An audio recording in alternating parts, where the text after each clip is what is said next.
Good morning. Welcome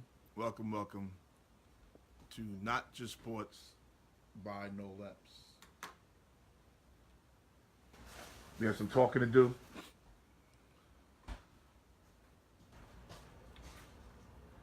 We're going to talk about Cardi B. Wow, how this is, how Cardi B incident is bad, but we're losing focus. Morris Roderick, what's good, Papa? We're losing focus on what the real deal is. Okay. Major League Baseball opening day. We're gonna talk about the Mets and the Yankees, their lineups. Also, we got Stowers. What's good? Also, we still have the NCAA tournament. How we're just letting Virginia just muck up the game. How are we letting Virginia even get a pass with all this hacking? Virginia looks like the New York Knicks in 1998. We're just letting them muck up the game. Referees, you have to blow the whistle against Virginia. But let's start. Stowers, what's up, Papa? Let's start with Cardi B. Let's start with Cardi B. Cardi B, let's just face it. She's an unapologetic hood savage broad. She's unapologetic about this. She has said on several, if you follow Cardi B before she dropped one song, Cardi B has said on several occasions that she's scammed the dudes. She's talked about her sex life. She's unapologetic. She talked about what she would do with women, and what she wouldn't do with men. She's unapologetic about this. But America has to understand there's a double standard for men and women. We have a lot of men. And that's what's confusing. Not so much confusing, but disappointing. We have a lot of men mad at Cardi B for being a prostitute. At one time, being a prostitute. Prostitution is a business, people. Like, let's be clear. We should be mad at her for drugging men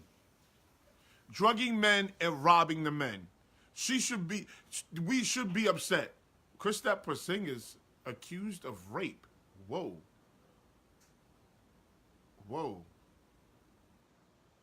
Okay, Kristaps. Maybe that's the reason why you got traded. But we should be very highly upset at Cardi B drugging and robbing men. Yes, you should be upset with that. But you should be upset with men too for getting drugged and robbed. When you dabble in that world, don't you watch Fort Apache Bronx, striptease? Don't you watch movies with prostitution and all that other stuff? You can see how it goes down. Yeah, it's a movie. I get it. But let's really break this down. You go to a strip club, and if you're from New York, and if you're from the Bronx or Uptown, you know the strip club that she worked in was known for having prostitutes. And there's a difference between a prostitute and a hoe. Be clear on that. And don't ask where's Noel's wife when he's telling you all this shit, because me and my wife have had this conversation several times. Not once, not twice, several times. And I'm going to tell you like I told her. Every woman, every single woman has prostituted himself at least once. America celebrates prostitution. They won't legalize prostitution, but they celebrate it. You know what that day is?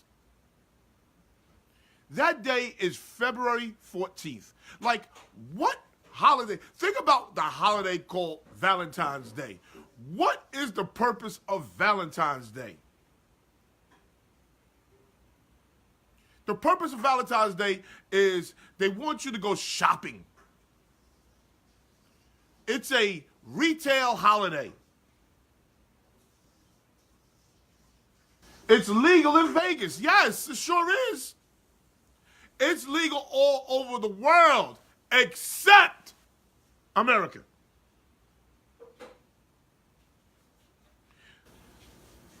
But we ain't get up to that part yet. But let's really break this down.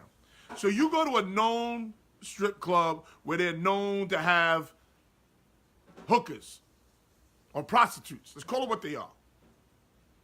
And there's a difference between a prostitute and a hoe. And I'll get to that in a second too, but just work with me. Richard Christopher, what's up? Craig Davis, what's good, Papa? So you go there, you have a couple drinks, you get a couple lap dances. Your wife don't know you're there. You get yourself all riled up. And boom, here you are asking Cardi B to go to a hotel room. Now, mind you, Cardi B is this big. She's borderline, what do they call them? I don't want to use the M word. Borderline little person. Okay? So she agrees. You go to the hotel. When you get to the hotel, it's already understood that you are giving her money. Dwarf. Okay, good. She's borderline dwarf. Okay, it's already understood that you're giving her money in exchange for sexual favor. That is already understood as soon as you get to the hotel. Why do men feel it necessary to cuddle and get a drink? Now you want to drink with the heifer. You could have drank with the heifer in the club. Why do you want to drink with her in a hotel room? That's where you went wrong right there. That's where you went wrong, men. See, men get stupid when it comes to coochie. Men get real stupid. It's already understood why you were in this hotel room. Why do you even have a glass? Why do you even have liquor?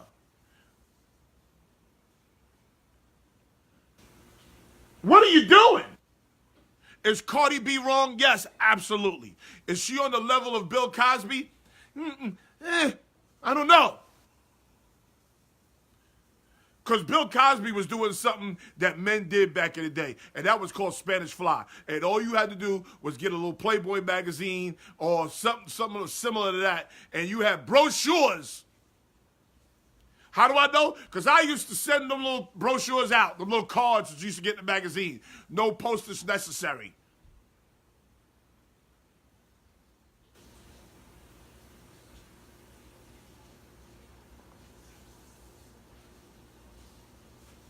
But as I was saying, Cardi B, men are in a hotel room with her, getting drinks. You go to the bathroom. She slips a Mickey in your drink. You come back. You sleep. Now you got robbed. Now here's the problem. You ain't going to police. You ain't going to the police to say, yo, I solicited a prostitute and got robbed. You're not doing that. And guess what? You're not going to your wife and having explained to her why you got robbed for $1,000. Why do you have $1,000 in your pocket? Why? Why are you with a prostitute and have $1,000 anywhere near her vicinity? Why do you think a woman who's borderline dwarf is not going to protect herself at all costs?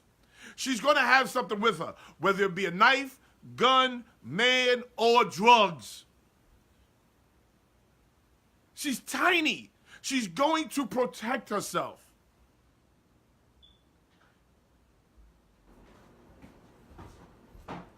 But here we are as men. Here we are as men. Thinking our shit don't stink. And thinking that these women, when you dabble in this world, thinking that these women are, just as goofy as you. Is she on the level of Bill Cosby? Should she get arrested? I don't know. I don't know. Because Bill Cosby was doing something that a lot of men did in the 70s and 80s. Does it make it right? No, it doesn't. But should she get arrested for something that she did 15 years ago? I don't know. I don't think Bill Cosby should have got arrested for something he did 30 years ago. But this is what happens when keeping it real goes wrong. Huh? What'd you say? This is what happens when keeping it real goes wrong. Should have kept it a little bit too real.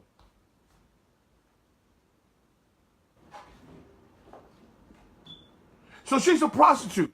That means she's running an illegal business. Don't get it twisted. It's a business. Prostitution is a business. And prostitution is legal in America until you get caught. February 14th is the day of the prostitute. Again, try this, man. Try coming home. Yes, she should. A crime is a crime. Okay. I can get with that. But America celebrates prostitution, man. Try this. Go home on February 14th with nothing. No roses, no candy, no dinner, no movies. Try that. Then roll over later on that night, talk about you want some buns. Let's see how that goes for a lot of you men. Especially if your relationship is new. Me and my wife been together 25 years. Going on 26 years. Yeah, we can do that. I done brought all the roses, teddy bears, movies, dinner. I done did all that. But you new guys, 10 years and younger, your relationship's 10 years and younger, try going home on February 14th with nothing. Let's see how that works. I feel a theft is a theft. Like you rob a bank 30 years ago, you should get arrested for if it was caught. Yes, the men were in the wrong and dumb, but she still committed a crime. Okay, I can get with that. Again, I can get with that all day.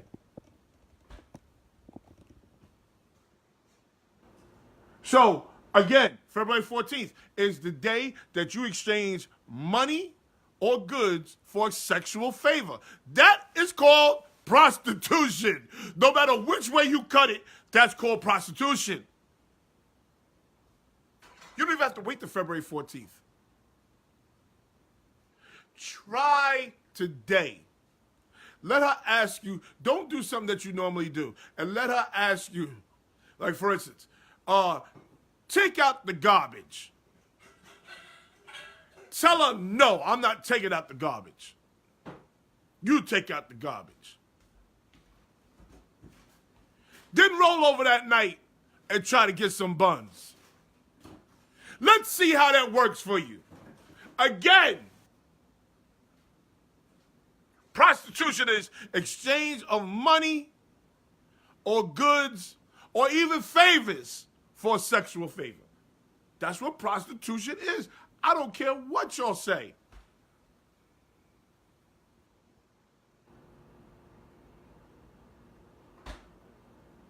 My job as a father to a young lady is to teach her the value of that thing she's sitting on. It is not worth hair. It is not worth nails. It is not worth buying some shoes. Oh no, it's not worth all that. It's worth getting a mortgage. Let that man get you a mortgage. Let that man go buy you a car. Let that man get you some health benefits. It's worth all of that. It's worth his companionship in helping you do those things. It ain't worth no hair. Getting your hair did. Getting your nails did. Getting some shoes. Getting a dress.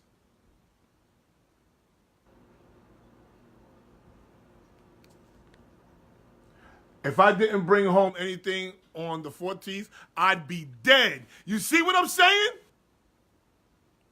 You see what I'm saying? Richard Christopher said he would be dead if he brought home nothing on February 14th. Such a commercialized holiday. I think it's stupid and a waste of money. But women don't think that way. And that's the double standard. There goes the double standard. So we have men on Facebook mad because of two things. Mad because she's not getting the same punishment as Bill Cosby. Mad about that. And then mad about her being a prostitute. When men are Johns all day long. Men are Johns every day. Women prostitute themselves. Men are Johns all day long. If you go to the club and buy a drink for a woman, most men, almost all men, because I'm a man, I know. Almost all men buy a drink in hopes of getting some buns later on in the day. Yes, that's why you buy the drink. If you don't buy the drink for that reason, you're gay and you're a liar. Dog Nuts was good. Lucas Roadside was good.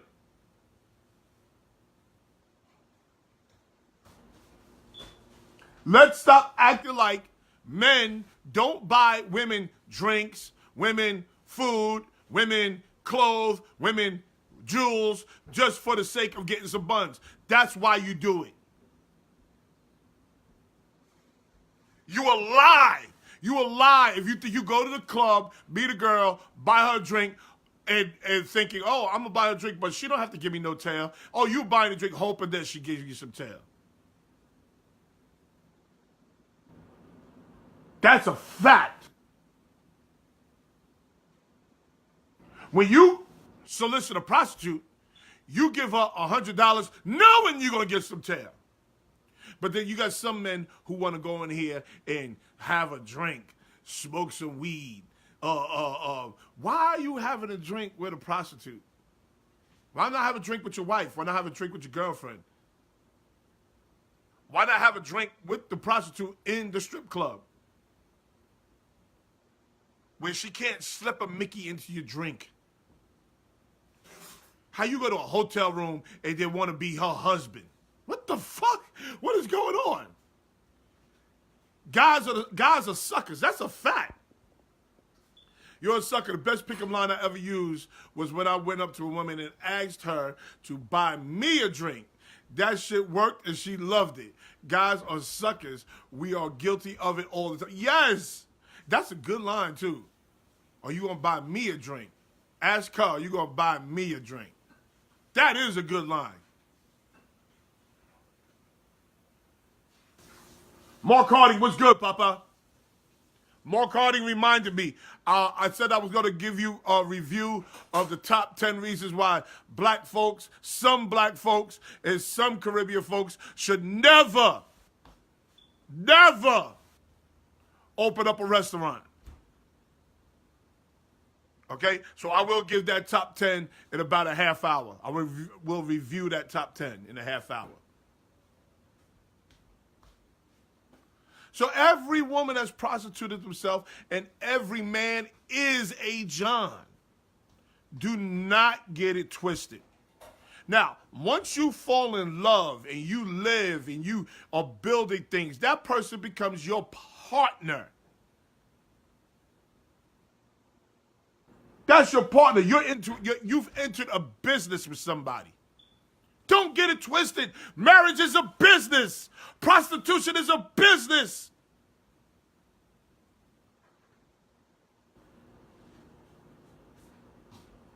If you have a business partner, think about the relationship that you have with your business partner. It is not that different from the relationship you have with your wife or your husband. It is not that different.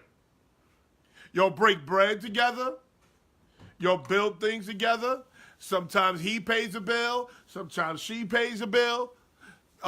You communicate. Sometimes you argue. Sometimes you laugh. Sometimes you cry. It is not very different. Reese Chandler, what's up, Papa?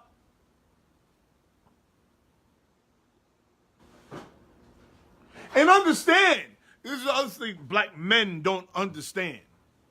Understand, there's a difference between a hoe and a prostitute. There's a difference between a hoe and a hooker.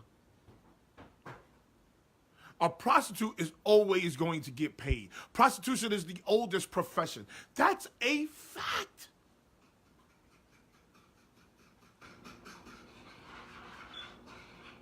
A prostitute is going to get paid for her sexual favor. A hoe don't give a damn. A hoe ain't worried about getting paid. She ain't gonna get paid. She don't care. Or he don't care. And stop that, that men can't be hoes.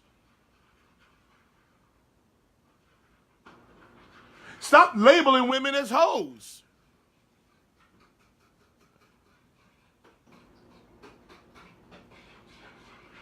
Don't get it twisted. This is real talk I'm giving y'all. Some of y'all ain't gonna like it. I get it. Some of y'all ain't gonna like it because some of y'all men, your ego is so goddamn big, and my ego is huge. But I understand. I understand the hierarchy around here. Some of you men ego is so big that you think that you slinging tool that's so good and you ain't giving up nothing. Yes, you are giving up something. You a lie if you think you ain't giving up nothing.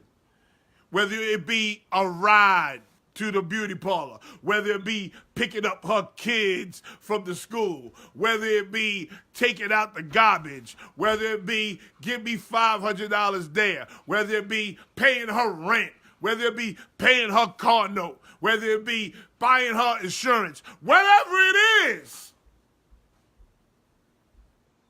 you've just exchanged money for a sexual favor. Now, men are so shallow. Men don't go around just spending money and not get any buns. That's not what men do. I'm sorry. Yeah, I'm sorry women don't want to hear this. Men, I'm sorry I'm letting out a little secret. Men don't buy drinks. Men don't pay car insurance. Men don't pay rent. And thinking about, I'm not going to expect. That don't mean he's going to get some. That don't mean he's going to get some, but he expects some buns later on. Whether it be later on that night, whether it be later on that day, whether it be later on that week, later on that month. He is going to eventually throw it in your face, ladies. He's eventually going to say to you, remember when I paid your car note? He's eventually going to say that. I'm telling you, I've been a man for 48 years. Men won't forget either. Men will not forget. Whether he paid $10 for a drink or $500 for some rent. Men ain't forgetting. And they also miss me with I know a lot of single women out here who are taking care of their own and all this other shit. Okay, that sounds good too. But if you think a lady, a single woman, ain't got some dude that's running around here taking care of her and paying for something, again, I got some beach land in North Dakota that I could sell you.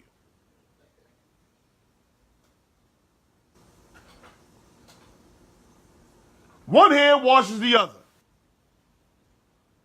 Again, is Cardi B wrong? Yes. According to Rich Christopher and I think Morris, yes, Morris Roderick, she should go to jail. Alicia Lee, what's up, baby? Dorian Hunter, what's good? According to them, she should go to jail. I am not 100% sure that she should go to jail. I'm also not 100% sure Bill Cosby should have went to jail. We do what we have to do to get the buns. Yes, we will, because we're men, we're savages, we're hunters by nature. We will do what we have to do to get the buns, because that's why we do it. That's a fact. Let me tell you, men are content at sitting at home, washing their ass twice a week, watching ESPN and scratching their balls. Men are content. Men are content. You're gonna have some guys out here. These two strong guys. Oh, that's not why I go to work. Oh, that's not why I pay her rent. I paid her rent because she's my friend. Oh, I paid her rent because she could do it. Listen, Bob Kraft's a goddamn billionaire. Bob Kraft is a billionaire. He went to the local rub and tug. Bob Kraft is a billionaire, people. DJ Slug, what's good? Bob Kraft is a billionaire. Leave that door open for a little bit. And he brought him. Not only is he a billionaire, he's in his 70s. And he went and brought him some tail. America is the only place that frowns upon prostitution. Again, go look at the divorce rate in Amsterdam. Go look at the divorce rate in Amsterdam. It's very low.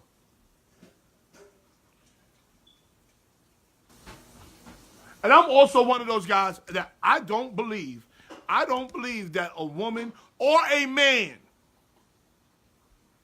should deny their mate of sex, of love, of affection. I don't believe in that. Unless you're mad at them. I don't believe in that at all.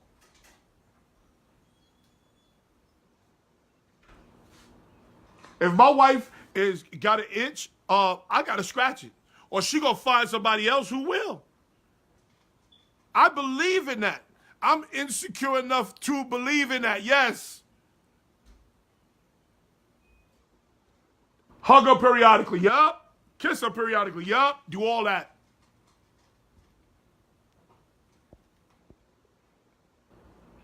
Bob Kraft should have went to Vegas. Sounds good. But we're Americans. We're also about convenience. That's why we have fast food restaurants. We're also about convenience. Yep. Flying to Vegas, that sounds good. It also sounds expensive. And Bob Kraft is quite cheap. Because Bob Kraft went and brought some buns for, what, $60? And I think he gave her a $100 tip. That's a cheap motherfucker. You know how cheap Bob Kraft is? Bob Kraft could have invited the heifer to his home, the privacy of his own home, and would have never got caught. But he went to the local rub and tug laced with cameras.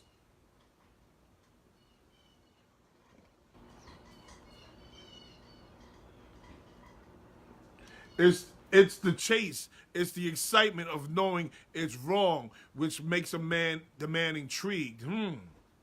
Interesting. Go visit Glen Head and the rich part of Glen Cove and Locust Valley. Prostitution all day. Should have them just come to the house. He could afford it. Yes. Just bring your ass to the crib. But he drove a Maybach with a driver to a strip mall. Bob Kraft boy is wild, is a wild boy. He took a Maybach with a driver to a strip mall next to a Starbucks to go buy him some tail.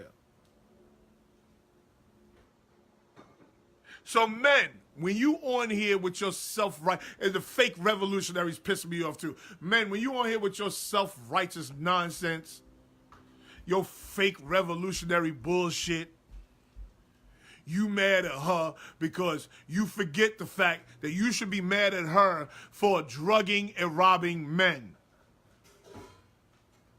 But what's the difference between Jay-Z?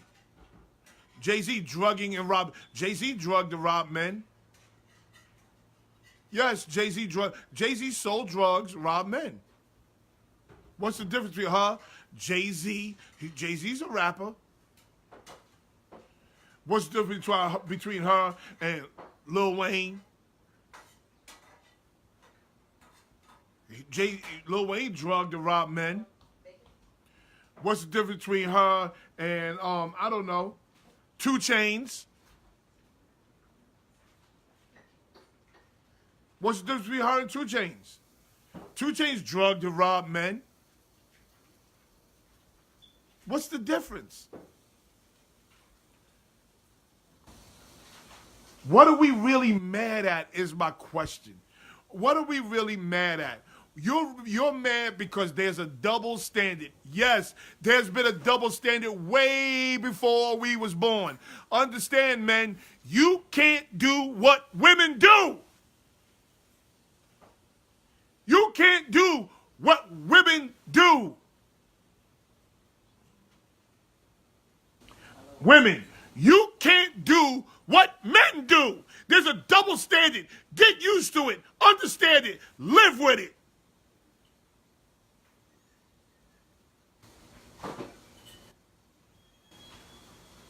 Women, you can't go out all day, have sex with 3 or 4 men in a week, have sex with 3 or 4 men in a week, and then call yourself a good, wholesome woman. You can't do that. A man could go out and have sex 3-4 days, 3-4 different women a week, and be labeled as a stud. And then you will be intrigued as a woman. How is he gaining all these women? That is a powerful thing for a man. A woman will be labeled as a hoe, a pig, a slut, a thot. These are all facts.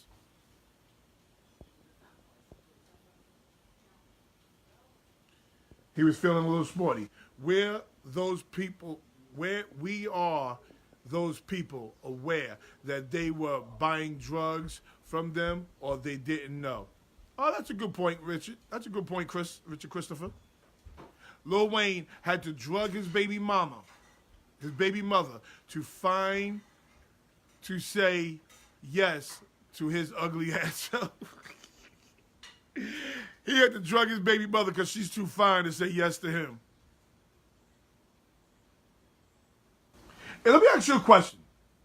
Men, if you go out to the club and you're feeding a woman drinks to get her intoxicated enough to sleep with you, is that the same thing that Cardi B did, or is that different? Marie, you think that's the same thing or different? If a man is feeding you drinks to get you intoxicated enough to sleep with him, is that the same thing as what Cardi B did, or is it different? You don't know. I'm really, perplexed. I'm really perplexed. So men, stop being mad at Cardi B for being a hooker. That's who she is. She's a businesswoman. Stop being mad at her for being a hooker. Be mad at her for being a thief. You want to be mad at her? Be mad at her for being a thief. I get it. She's a thief. Let's be mad at Cardi B for being a thief. Let's not be mad at Cardi B for being a hooker. Because guess what? All women, every single woman has prostituted herself at least once, unless she's a nun. Stop lying to yourselves. Stop lying to each other. Men, y'all beating up on her because she is a prostitute. And guess what? She don't hide it. She's never denied it. If you follow Cardi B long enough, she's never denied the fact that she was into scamming men. She was into sleeping with men. She never hid the fact. If you're from New York and you know the club that she was stripping in, you would know that's one of those spots. Allen Robinson, what's good, Pa?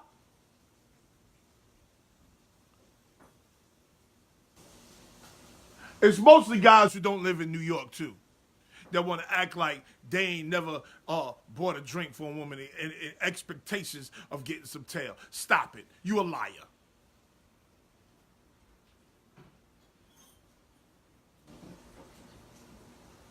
Stop faking the funk. Let's move on. Let's talk Major League Baseball before we get to the NCAA tournament. Let's talk Major League Baseball. This is opening day weekend.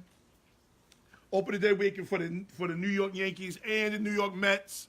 I'm going to do both the Yankees and the Mets. First of all, two adults are the club and exchanging drinks. That's your consensual. Know your limit.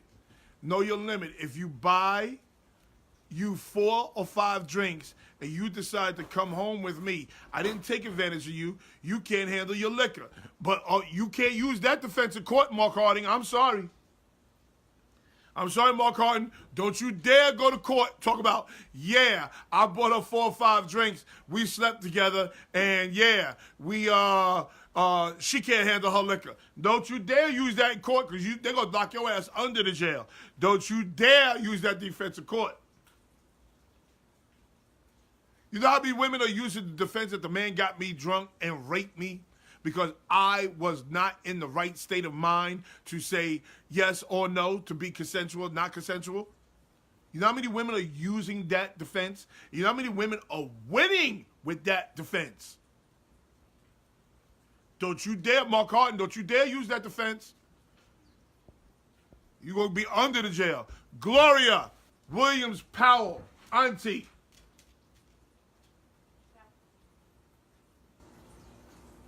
That's the bullshit. Women are hiding behind the court. I could agree. But we also got to be careful because there are some women who are really being taken advantage of. So we got to be careful.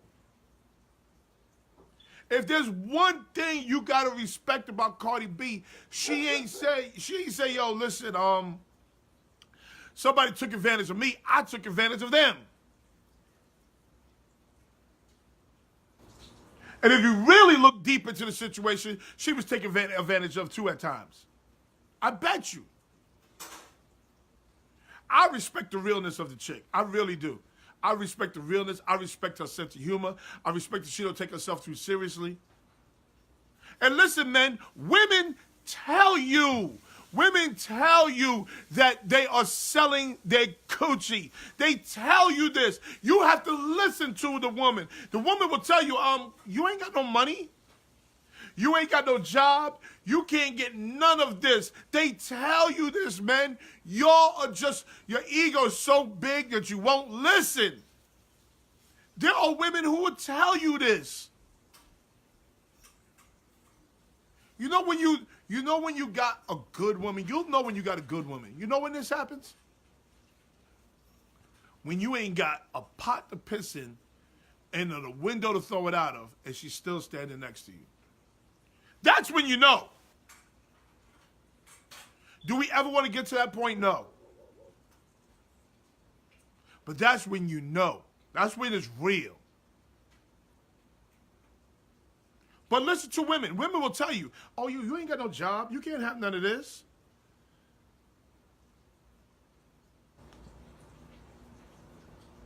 Right. That lets us know, I guess he's trying to say, lets us know that it's the new hustle. Women using bait, women using to bait you in with a little attention. Skimpy outfits, and we fall for it and end up in court. Is that the new hustle? Skimpy outfits is the new hustle? I don't think that's a new hustle. I don't think that's a new hustle, Jack. I think that hustle's been around for a long time. A long time. See, this is why I tell women. When women ask me, I tell women, y'all are smarter than us because men are complete nincompoops. Men are dumb. We are dumb. When you really break it down, a woman is so much smarter than us. When you really break it down. Again, everybody wants to say, oh, they're smart on the surface. Okay, you're smart on the surface. But let's look at powerful men. Look at powerful men who succumb. And then let's look at powerful women. Let's just do powerful men versus powerful women. Let's start with Robert Kraft. Robert Kraft takes a Maybach to a strip mall with a driver to buy buns for $160. Let's use Oprah Winfrey. You will never hear Oprah Winfrey buying penis at a strip mall. You will never hear about Oprah Winfrey ever doing this. Never. Women are way smarter than men. Look at men. Again, Donald Trump. Donald Trump. He's been in several sexual scandals. Still the president. Stormy Daniels, the other girl, whoever else. Give me a powerful woman. Michelle Obama. You will never hear about Michelle Obama buying some penis. Never! Another powerful man. Jeff Bezos. Jeff Bezos owns Amazon. He slept with his best friend's wife. Got pictures on the internet and all types of foolishness. Another powerful woman. Beyonce. Beyonce, never! Women are smarter than men. Women are smarter than men. They just are. And there's some things you do. Okay, if you're trying to change a tire, yeah, you're smarter than a woman. If you're trying to talk about football, basketball, yeah, you're smarter. You could be smarter than some women. But when it comes down to living life at its realest level, a lot of times men need Jesus to live right.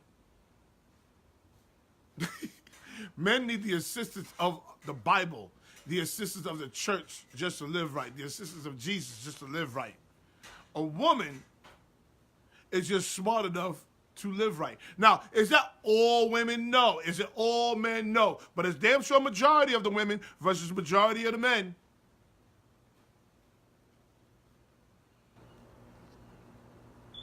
You're always taught at a young age to never leave a drink unattended. That's a fact.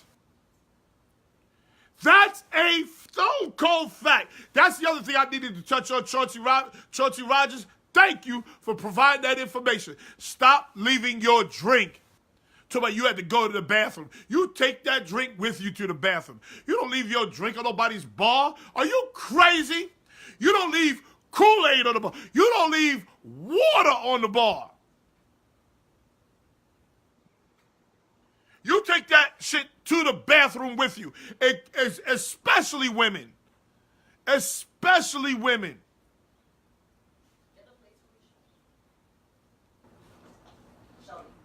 My family is serious about this. Yes. And thank God your family is serious because they saved you, Chauncey. Yes, sir. That's when you know you need that on a T-shirt. Women are visionaries. And let me tell you something. Women are going to save this planet. Women are going to save America. Watch. Watch. Men are steady destroying it. Look at Donald Trump. He's steady destroying America. But that little Hispanic girl from the Bronx, what's her name? I forget her name.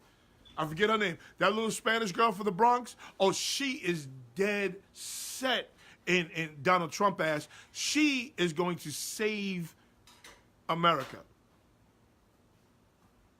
Oprah Winfrey, I don't know what Oprah Winfrey every day, but Oprah Winfrey, because Oprah Winfrey is one of those people who rides the wave.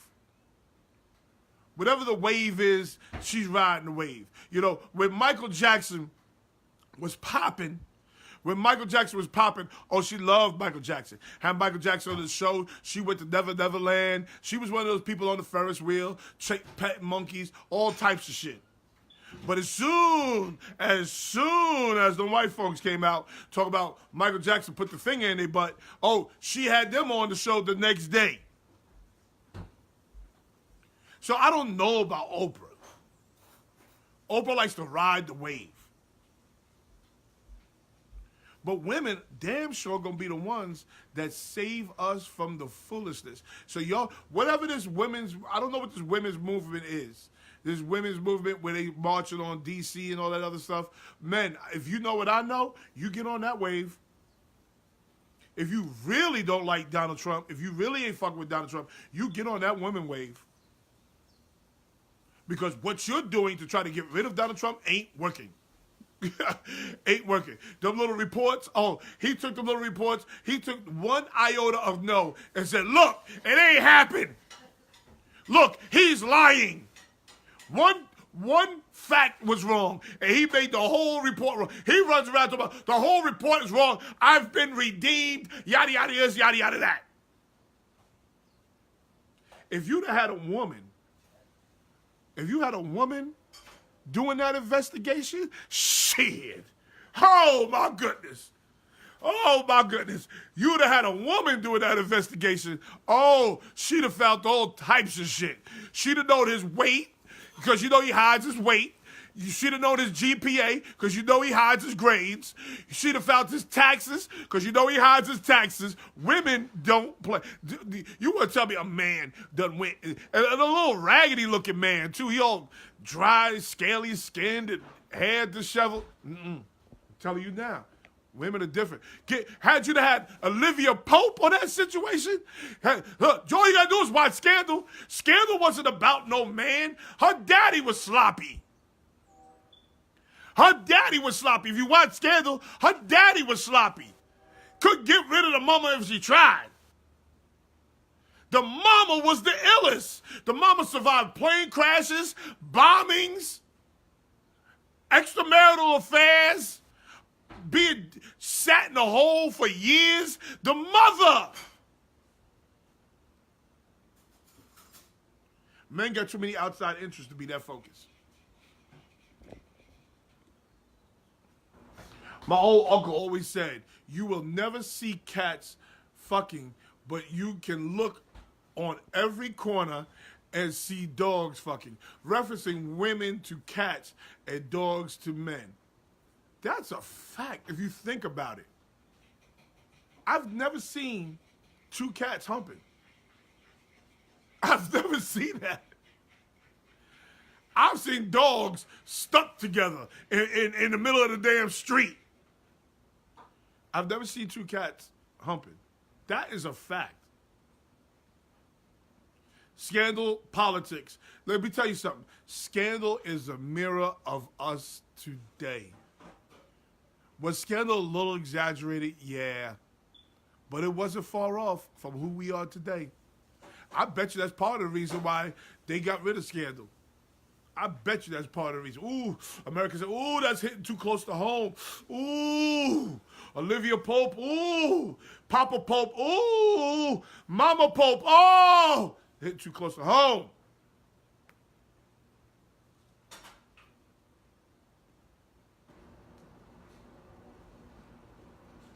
So y'all go ahead and run around and being distracted with Cardi B doing what all women do, doing what all men do. Y'all go ahead and be distracted from Cardi B with Cardi B's foolishness. Cardi B ain't no different than, unfortunately, your wife, your mother, your grandmother, my wife, my mother, my grandmother. She ain't too different. She's just more vocal.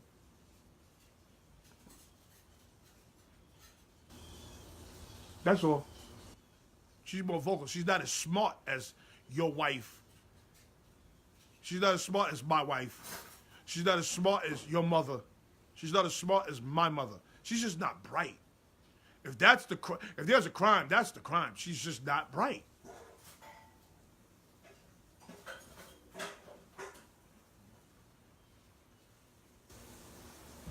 It's 10:54, 10:55. Let me review the top 10 reasons. The top 10 reasons why. This is going to be a quick review because people have asked for it. It's going to be a quick review on why black people and Caribbean people should never open up a restaurant. Top 10 reasons why black people and Caribbean people should never open up a restaurant. Number 10, you're just not ready. Because you cook Thanksgiving, Christmas dinner, and your family loves it, that don't mean you should open up a goddamn restaurant. Number 9, learn how much it costs to run a restaurant. Rent, electricity, water, licenses, permits, cleaning, plumbing, etc. Just learn what it costs to run a restaurant. Reviewing the top 10 reasons of why black people and Caribbean people should never open up a restaurant. The decor. Please, people, please, please, please. You can't paint every wall green and yellow. You can't have this little raggedy-ass old McDonald's furniture in your shit. You can't have a table with a deck of cards under it to keep it from wobbling all over the goddamn place. Every Jamaican restaurant got a picture of Bob Marley in it. Do we understand that Bob Marley was a musician? Yes. A philanthropist? Yes. But he was a musician that got high. Let's not get it twisted, people. Number 7, the customer service. Go to Chick-fil-A. Go to Denny's. Hell, go to McDonald's. I can't walk into your Jamaican restaurant and you suck your teeth. You give me that Caribbean suck your teeth. That suck your teeth for like 10 seconds. I can't even do it. Can't suck your teeth for 10 seconds because I walked in the restaurant to buy some food from you. We're reviewing the top 10 reasons why black folks and Caribbean folks could never open up a restaurant, should never open up a restaurant. Damn it, be on time. Be on time. If you have a breakfast restaurant, you serve it breakfast, your store should be open by 6 a.m. That means you need to be there preparing by 4 a.m. 4 a.m., you need to be there dicing up tomatoes, cutting up some onions, something. Open up a lunch restaurant, lunch and dinner. This way, you open up at noon, and you have to be there by 10. Then you can't have fight night, WrestleMania, a bachelor party, a bachelorette party in your restaurant. You can't do that. And then make sure you close on time. Close at a decent time. Damn it, people ain't buying ribs, macaroni and cheese, and collard greens and candy yams at midnight. Who eats like that? I don't even eat like that. I'm a gavon. Number 5. You can't have a guest DJ in the restaurant in the middle of the goddamn day. Who the hell wants to yell and scream, yo, let me get some oxtails, some macaroni and cheese, and collard greens. Nobody wants to yell their goddamn order to you. You can't have a guest DJ in the middle of the goddamn restaurant. You tripping over wires, he cutting records. You can't do this. We're reviewing the top 10 reasons. Reviewing the top 10 reasons why black folks and Caribbean folks should never, never open up a restaurant. Damn it, hire enough staff. Hire enough staff. You can't be the cook the cleaner, the cashier, the waiter, the delivery boy, the security boy, the security guy, the maintenance guy, the plumber, the marketer, the server, the truck loader, the truck unloader. You can't have all these jobs. Hire somebody, goddammit. To go back to open up on time. Also, you can't be that restaurant owner that closes at 3 o'clock with a sign on the door, be back in an hour, because you got to pick your baby up from school. You can't do that. Here I am, show up 3:01, there's a goddamn sign on the door.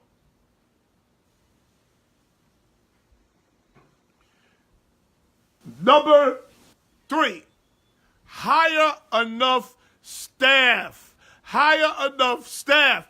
Qual, what's up? Kendall, what's up? Rodney, what's up? Hire, did I say hire? I'm sorry. Aldi's, ShopRite, King Cullen, Compare Food cannot be your food warehouse, people. They cannot be your food warehouse. You can't talk about we ran out of string beans, run over there to Aldi's and get me 5 cans of string beans. You can't do that. You ran out of fish. Go to the goddamn store and buy a pound of fish. You can't do that. The supermarket, the local supermarket is not your food warehouse. If your food ain't being delivered to you in a refrigerated truck, you are not a restaurant owner. Number 1, you can't have a restaurant and not have a sense of urgency. And the number 1 reason why all black folks and all Caribbean folks, not all, most shouldn't run a restaurant is you cannot have the product. You cannot go in there and say, oh, we don't have chicken today. What? How a soul food restaurant don't have chicken? You can't go into the Caribbean restaurant and talk about, yo, we don't have oxtails. What? You never went to McDonald's about, well, oh, we don't have Big Macs. Or a Chinese restaurant, we don't have French fries. Or we don't have pork fried rice. The most efficient restaurant, hello, Colleen, the most efficient restaurant in the world that we've diagnosed is a Chinese food restaurant. In that little 3-foot wide aisle, there'd be 10 people. There'd be a woman who is talking Chinese and English on the phone. Nobody in there talks English, okay? There'll be one woman on the French fries, another woman on the egg rolls, somebody on the rice, somebody on the beef and broccoli, somebody on the chicken and broccoli, somebody on the shrimp and broccoli, somebody in the back chasing the cats, somebody unloading the truck, somebody unloading the truck, somebody cleaning the bathroom, and a little baby in the front on the iPad with flashcards. Yup. The most efficient restaurant in the world is a Chinese restaurant. So that's your review of the top 10 reasons why black folks and Caribbean folks should not open up a restaurant. Dre Lazo was good. Good morning, Noel. And everyone, listen to you on my way to work. I need a laugh before I deal with these bad juvenile correctional facility kids. Thank you. Thank you for your work, Rodney. Thank you for your work. But let's move on. Major League Baseball. Before we do the NCAA, Major League Baseball. We're going to talk about the Yankees and the Mets. Opening day lineup for both teams. Let's do the Mets first. The Mets are a very interesting team. Mets are a very interesting team. Here's the Mets opening day lineup for when they opened up against, who do they play? The Nationals. And they opened up against, what's his name too? The pitcher. I forget his name. It'll come to me. Opened up against a great pitcher with the Nationals, and they beat him. Brandon Nims is playing center field. The Mets, they all ride together to work and live together too. That's a fact. They all ride together in one van. And they live together. That's a fact. Or they live around each other. That's a fact. My wife just said, can't be late. You damn right. Nobody can be late. The whole crew is there on time at the same time. Brandon Nims is playing center field for the Mets. Now, Brandon Nims and who's the other guy? Jeff McNeil. Jeff McNeil and Brandon Nims are very important for the Mets. For the reason of Orlando Cespedes, and I'll get to that for a second. But Brandon Nims is leading off playing center field. He has to play well. He has to play well. Next, Pete Alonso, the rookie, playing first base. Pete Alonso, if he hits the way they think he's going to hit, Pete Alonso will be a New York favorite. He won't be Aaron Judge, but he will be a favorite in New York. Pete Alonso. Keep a very close eye on Pete Alonso. Now, the new wave of these baseball teams is I don't like the new wave. I don't like what I'm seeing, but I understand it. The new wave is power hitters batting second. Power hitters batting second. I don't like power hitters batting second because they hit home runs. Let's say everything works out. They get the first guy on, hit a home run, then boom, you're up 2-0. I like my power hitters to drive in 3 runs at a time as opposed to 2 runs at a time. So I like my power hitters batting third or fourth. Have them bat third or fourth in the lineup. But okay, and they don't believe in bunting anymore, so the possibilities for the leadoff guy to get on has shrunk. It has actually shrunk. That's why I don't like it. It doesn't fully make sense to me. So Pete Alonso's batting second. Pete Alonso has the potential to be a 40 home run guy. We're gonna get to Sanchez. Dre Lazo. We're gonna get to Sanchez. Just be patient with me. Number 3, batting third for the New York Mets, Robinson Cano. Now let me tell y'all Mets fans something. If Robinson Cano didn't want a 10-year deal, he would still be a Yankee. He would still be a Yankee if he didn't want a 10-year deal. Let me tell you something else about Robinson Cano. Robinson Cano don't look like he's hustling. He don't look like he's playing hard. You know why?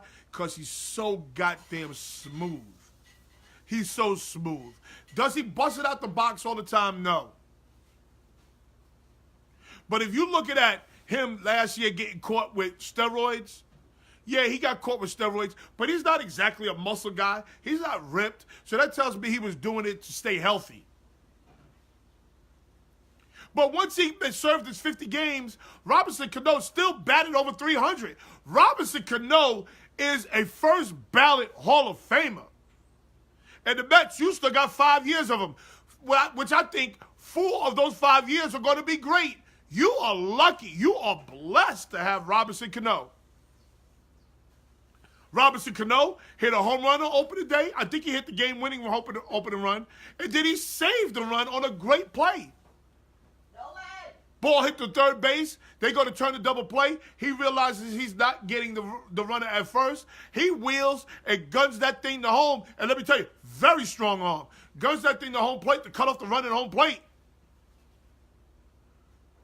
Robinson Cano is a dog. And yes, Dre Lazo just hit it on the head. Robinson Cano plays 161 games, people. Robinson Cano plays every day. And if Robinson Cano didn't want a 10-year deal, Robinson Cano would still be a Yankee. Robinson Cano loved New York. That's why he brought his ass back to the Mets. He needs to be here. He wasn't having a good... He couldn't find a burrito in goddamn Seattle. He couldn't find no autos and Capero in Seattle. He couldn't find a good mariachi band in Seattle. He couldn't go to a reggaeton concert in Seattle. He brought his ass right back to New York. Steven Schaff, what's up, Pa? Steven Schaff is a good guy to talk baseball with. Hang in there, Steve Schaff. I'm going to get to the Yankees in a minute. But again, if Robinson Cano didn't want a 10-year deal, if Robinson Cano would have asked for an 8-year deal, a 7-year deal, he would still be a Yankee. Number 4, the hidden gem with the Mets. Hidden gem. Batting fourth for the Mets, Michael Conforto. Michael Conforto can flat out hit. Michael Conforto can flat out hit, people. Don't get it twisted. Shaw, stay with me because I got problems with the Yankee lineup. The biggest addition, I think he's batting too high in the Mets lineup, but the biggest addition for the Mets is Wilson Ramos, the catcher. He's a top catcher in the league. He's only going to hit 275, 280. If you're happy with your number 5 hitter batting 275, 280, giving you 30 home runs, then go ahead, good. I think he should be batting around 7th or 8th in this lineup. Actually, not 8th, about 7th. 7th in this lineup.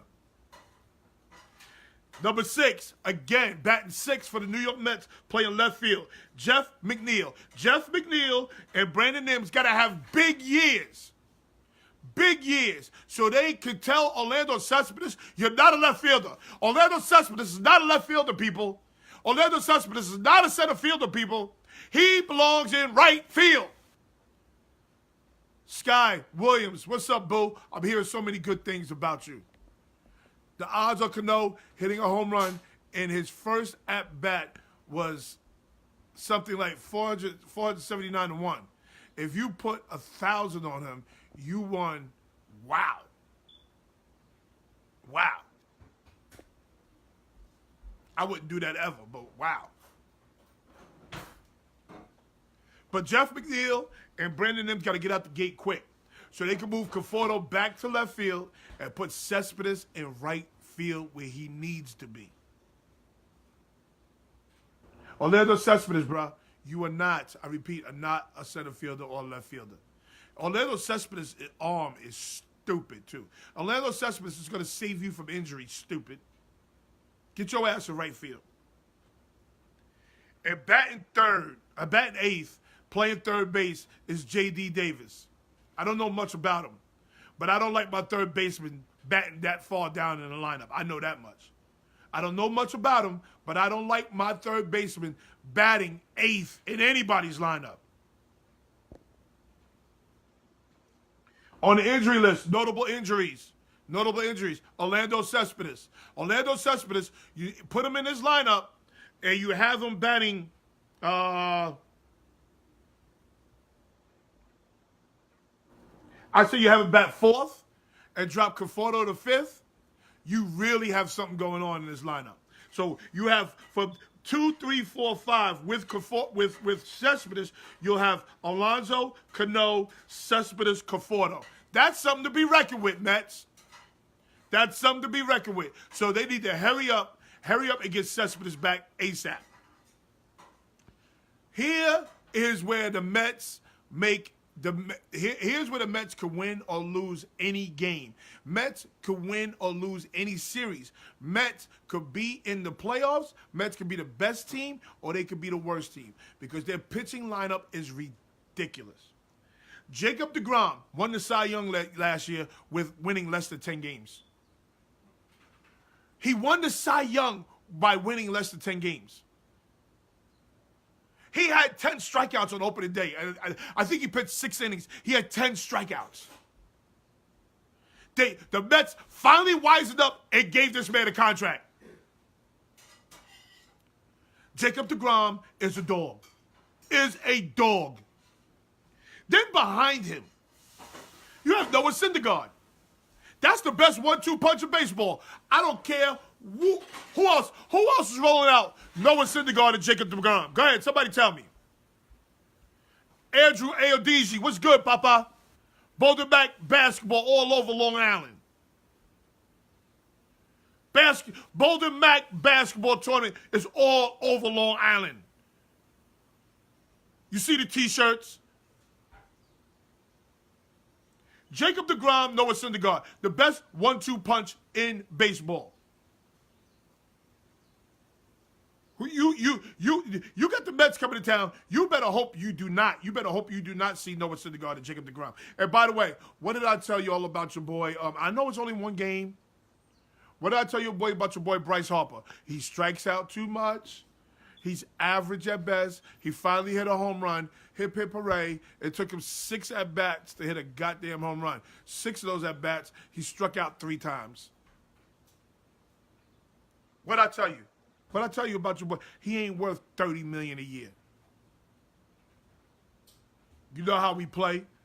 What's going on, bro? Will Thomas, Impact Football. Will Thomas, holla at him. Number 3, Zach Wheeler. It's time for Zach Wheeler got major potential. It's time. Now it's time for Zach Wheeler to live up to his potential. Zach Wheeler, the Mets could have the best 1, 2, 3 punch in baseball. But it's not bad. It's not getting worse. Listen to this. Number 4, lefty, Steven Matz. If Steven Matz can stay healthy, 1, 2, 3, 4 for the Mets is a problem. If Steven Matz can stay healthy. This is the best pitching staff in baseball, people. And number 5, Jason Vargas. He's okay, but he fits with that pitching staff. He's up and down. He's hot and cold. But the Mets pitching staff is crazy. If they get a little bit of offense, a tiny bit of offense, they are going to make major noise. They've improved on their middle relief. And their closer came over from Seattle with Robinson Cano. And I like him, Edwin Diaz. He likes, see, you can't have relievers who don't like to beat up the strike zone, who don't like those strikes, who want to nip around the goddamn. They can't be relievers. They got to be able to challenge you. Here, hit it, dare you. That's what I see in Diaz. That's what I see in Diaz. The Mets very well can be, they could be, if they stay healthy, they could be a playoff team. They stay healthy, they could be a playoff team.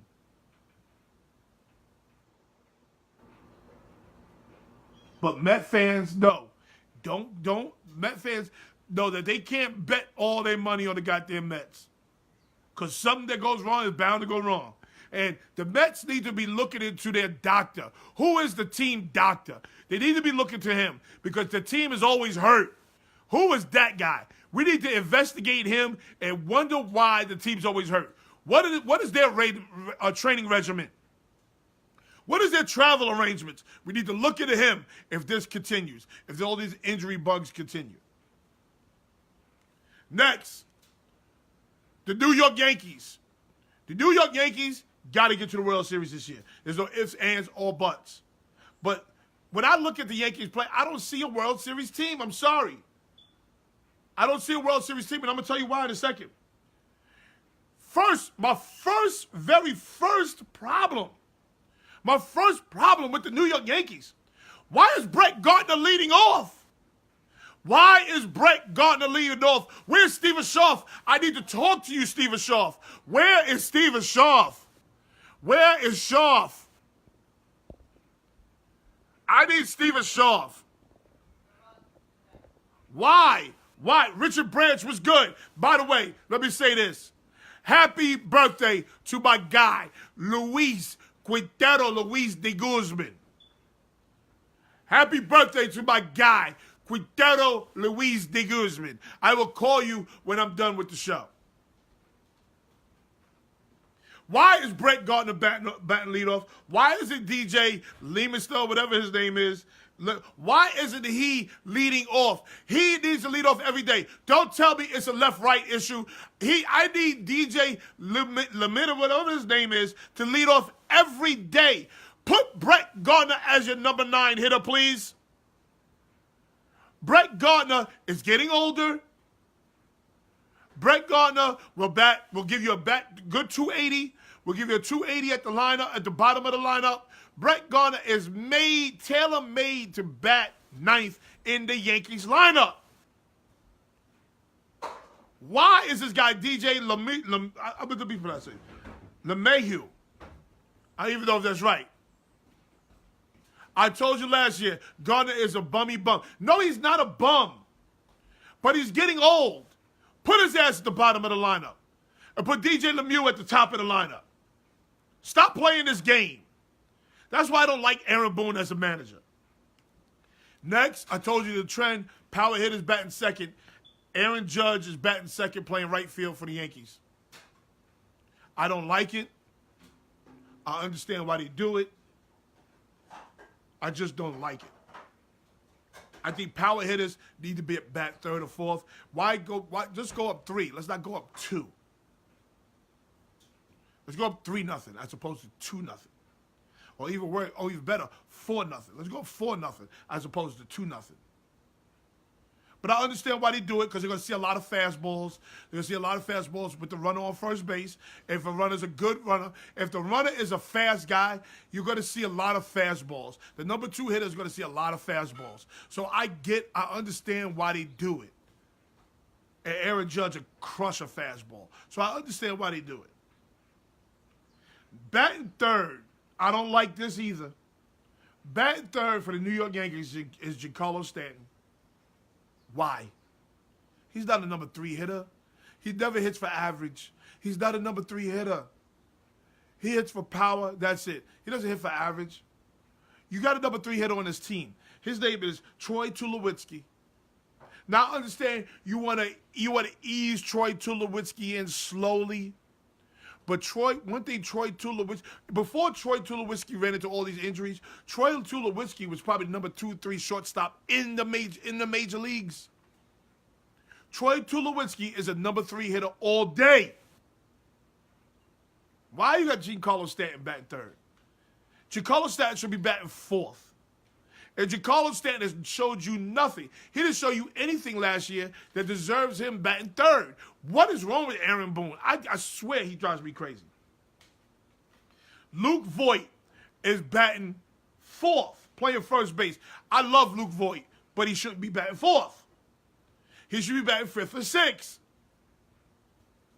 I love Luke Voit. Please, Yankees, get rid of Greg Bird. Get rid of Greg Bird. He got to go. Sell high. Yankees, sell high. He's not hurt. He's going to get hurt. He's not hurt right now. Hurry up. Trade him. I'll get to that in a second. Batting fifth and playing DH. I don't know if I like this either. I like where he's hitting. I don't know if I like him as the DH. And maybe they're doing that because Aaron Hicks is hurt. Maybe they're DHing him because Aaron Hicks is hurt. So maybe that could be the case. But Miguel Andujar is batting. Now, I understand Miguel Andujar doesn't have the greatest glove. I understand that. Trust me, I understand that. But he's young. I don't like the fact, you got to use him now. While it's early in the season, use him now at third base. Let him get his feet wet. Let him make his mistakes now. Maybe he'll get better later on in the season. He's too young to DH. Too young. Batting sixth. This motherfucker drives me crazy. I swear to God. Batting sixth for the New York Yankees is Gary. There's 2 Yankees that drives me crazy. He's one of them. Gary Sanchez. Listen, why does Gary Sanchez drive me crazy? Gary Sanchez is a starting catcher for the New York Yankees. Gary Sanchez, I love Gary Sanchez on offense. He has one of the sweetest strokes in baseball. I love him on offense. He is the absolute worst catcher in Major League Baseball today. He's terrible. 3 games in, 2 games in, he still got balls going by his ass. He doesn't catch the ball. How could you be a catcher and not catch the ball? Why? Tell me why, Yankees. Why haven't we sat down and spoke to this man? Why have we sat down and spoke to this man and asked him and begged him to move to first base? Move to first base, be the DH, something. You are not a catcher. You have a catcher on this team. Austin Romaine is your catcher. Put Austin Romaine at the bottom of the lineup and let him just manage his pitching staff. He's too big. He's 6'5", 200. Now, he slimmed down. It looks like he lost a lot of weight. Looks like he lost a lot of weight, so I don't know what he is. But he was around 6'5", 250 last year, playing catcher. That's big. That's huge for a catcher. He's too big. He's not a catcher. How is he the DH in game 2 of the season? That's that BS they do with younger people of color. Craig, here go Craig with the younger people of color thing. Craig is priceless. Craig is priceless. Debbie Hayes, my auntie, you just missed my Mets review. I just gave you my Mets review. I'll probably review it. I'll probably review it for my auntie. The Mets, because of their pitching staff, and they get any type of offense, could win the NL East, could win the NL wild card, or could be in last place if they can't stay healthy. The Mets are hit and miss, and the Mets also need to look into their medical staff, because why is this team always injured? Why is it? Investigate this medical staff. What are they doing? What is their health itinerary? What are they doing as far as travel? What is their nutrition values? What is going on over there? And those two outfielders, I'm just giving a real quick review for my auntie. Brandon Nims and Jeff McNeil, they got to get out the gate fast, because they need to move Orlando Cespedes to right field, and he needs to shut his mouth and play over there and to save him from injuries. He's not a center fielder. He's not a left fielder. Move him over to right field. And your boy Alonso, he got a hit. But back to the Yankees. Gary Sanchez, please beg him to move to first base. Beg him to DH. He is not, I repeat, not a catcher. I'm watching the Yankee game the other day, and I'm sitting here like, okay, it's opening day. The last thing I'm expecting to see is a pass ball. Legs are fresh. Everybody's excited. I think they played 3 games. He got 2 pass balls already. He's on pace to have 183 pass balls. Here's the reason why they got rid of Joe Girardi, too. I can't take Gary Sanchez just kicking the ball around all year. It's the hardest thing as a pitcher. The hardest thing is when your catcher is bad. It knocks you off rhythm. It is so bad. Like, there are pitchers who always want the ball thrown to their glove side. Just to show you how anal they are. There are always pitchers who want the ball. Throw it to my glove side. There are always pitchers when nobody's on base. There's some pitchers when nobody's on base. Lob the ball back to me. There are some pitchers who say, throw the ball hard back to me all the time. They're rhythm people. Gary Sanchez breaks up a pitcher's rhythm every single time. Oh, yes. The throw to second base. This man is 6'5", 200. And he lost a lot of weight, so he's looking good. He's about 6'5", 230, maybe 220 right now. He dribbled the ball to second base yesterday. Everybody says keep him back there because he has a great arm. He dribbled the ball to second base. Where's the great arm? I can't take Gary Sanchez behind the plate. Gary Sanchez is going to kill us. Gary Sanchez is going to kill us. He can hit, though. Batting 6th. Batting 7th. I love this guy. I really do. I don't think he gets the credit he deserves. He's not great in the infield. He's serviceable, but he can hit. And I like the fact he reminds me of the second baseman for the Boston Red Sox, Dustin Pedroia. He reminds me of Dustin Pedroia. He doesn't have a glove as good as Dustin Pedroia, but he's swinging. He ain't getting cheated on no swings. Gleyber Torres, batting 7th, playing 2nd for the Yankees. Leave Sanchez alone. He is not nobody's Sanchez. Yeah, but you don't mind him dribbling the ball to second base? And fuck Tulo, by the way. No. Tulo, you see, I don't know if Craig even watches baseball. He claims he does. How can he say fuck Tulo? And Tulo, A, wanted to be a Yankee, was dying to be a Yankee for years. Even when he was on other teams, he was telling other teams, yo, I want to be a Yankee. He was playing with the Toronto Blue Jays one year. He was playing with the Toronto Blue Jays. He brought a ticket to go watch the Yankees. He's playing. He was playing with the Toronto Blue Jays. On his off day, the Yankees played an off day. He brought a ticket to go watch the Yankees. Troy Tulowitzki is going to have a huge year. Not a big year, a huge year if he can stay healthy. But we know Troy Tulowitzki, he will trip over a rug and tear his ACL, be out for the whole goddamn year. So Gleyber Torres batting 7th. The bottom of the lineup, batting 8th, is Troy Tulowitzki. Troy Tulowitzki's batting 8th? Oh, my goodness. Troy Tulowitzki's batting 8th? That's going to be very temporary. They're going to move his ass up in that lineup quick. Hal Davis, what's up? And batting 9th is DJ LeMahieu. DJ LeMahieu should never be batting 9th. He should be batting at the top of the order. Now, I get it. Oh, you only bat once. You only bat first once in the game. Okay, I get it. But he needs to be hitting in front of Aaron Judge. He's too good a hitter. He's a little pesky guy. And he's playing third base.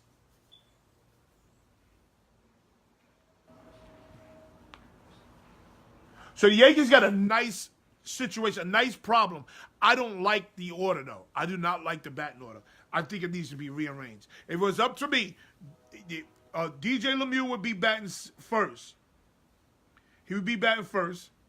Troy Tulowitzki would be batting second. Aaron Judge third. Giancarlo fourth. Gary Sanchez fifth. Miguel Andujar 6, Luke Voigt 7, Gleyber Torres 8, and Brett Gardner 9. That would be my Yankee lineup. He's going to get hurt. Yes, I know, Debbie. I know. That's the one thing about Troy Tulowitzki. He's going to get hurt, but we need to hold on. He needs to hold on. If he doesn't get hurt, he's going to have a huge year for the Yankees. Key injuries for the Yankees. Aaron Hicks. Aaron Hicks is a major injury, but supposedly he'll be back next week. So Aaron Hicks, that will move Giancarlo Stanton back. That will move him back to the DH spot. Back to the DH spot. And maybe that moves DJ LeMahieu up to the lineup and puts Brett Gardner on the bench. Maybe that's the move. Maybe that's the reason why Gardner's batting at the top of the order. But even then, he should be batting at the top of the order. So Aaron Hicks is a major injury. We supposed to get him back next week. Next, Didi Gregorius. Didi Gregorius, we ain't going to get back to the All-Star break. Maybe August. But that's why Troy Tulowitzki is so important. So important. Didi Gregorius makes this Yankee team ridiculous. We need to get him back and get him back on track quickly. He makes this team ridiculous offensively. Jacob Ellsbury. Trade him, for crying out loud. Trade him. Trade him and Bird. Package a deal. Ellsbury and Greg Bird. Package them together. Send them somewhere. Get rid of them. We do not, I repeat, we do not need them. Trade them for a bag of balls. Just get them out of pinstripes. Trade them for a bag of bats. Trade them for a base. I don't care. Trade them. They gotta go. They gotta go. Make room for Madison Bumgarner. Madison Bumgarner's gonna be a Yankee, people. Greg Bird gotta go. You talking about always hurt. You talking about always hurt. Jacob Ellsbury. Jacob Ellsbury played in 2 years. How are you hurt and you ain't even playing? Get rid of him.